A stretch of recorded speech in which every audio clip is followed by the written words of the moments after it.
अस्सलाम वालेकुम हजरत। जी वालेकुम अस्सलाम। क्या पाया आपने अबकरी से, क्या पाया? को जो आपने कहा था टॉन्सिल के लिए मालिश करें, उससे उसी से फायदा हुआ, बल्कि दवाएं फेल हो गई लेकिन उससे फायदा हुआ। आप वो सारी दुनिया और इस वक्त आपकी बात सुन रही है, बताएंगे क्या तरीका था जिसकी वजह से टॉन्सिल से फायदा हुआ? हजरत अबकरी से माशाल्लाह से कम ये तो है कि जिंदगी के किसी भी मोड़ पे कोई भी मसला है तो ये समझ में पहले तो आ जाता है कि इसका हल है इंशाल्लाह। और वो आप जो भी वजाहत दिए हुए मुझे उसको और तवज्जुहात में कमी कभी हो जाती है, जो बात है इंसानों हो जाती है, फिर उसकी और तवज्जो बढ़ा के वो चीजें फिर लगता है कि हाँ इस मुसीबत से भी निकल जाएंगे।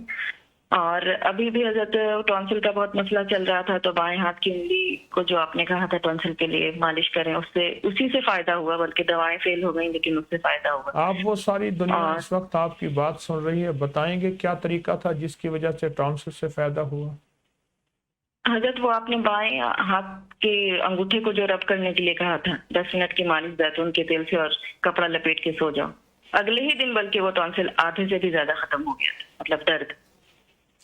बायां अंगूठा लें, उसको ऐसे मालिश करें। बाएं अंगूठा लेके जैतून के तेल से 10 मिनट बाएं अंगूठे को खूब मालिश किया, उसको गर्म जैसे अंगूठा हुआ, और कपड़ा उसको फिर लपेट से के पट्टी की तरह लपेट कर सो गई। जी जी हजरत। वो इतना बड़ा एक मसला था जिसके आपके लिए, जिसने आपके लिए, आपने जिसके लिए एंटीबायोटिक पता नहीं क्या क्या गोलियां दवाइयां खाई होंगी, और आपने जी जी एक जी हाँ एक रात अमल किया और उसके दूसरे दिन जी, एक रात में ही काफी फायदा हो गया, तो मैंने उसको हफ्ता भर पूरा कंटिन्यू ही कर लिया कि वो ठीक ही रहे हमेशा। जी, और एक रात में ही आधे से ज्यादा मसला हल हो गया था। जी, लोगों को अबकरी YouTube चैनल हर वक्त सब्सक्राइब कराएं। आप दूसरों के लिए सदका जारिया बनेंगे, अल्लाह पहले आपकी मुसीबत टालेगा।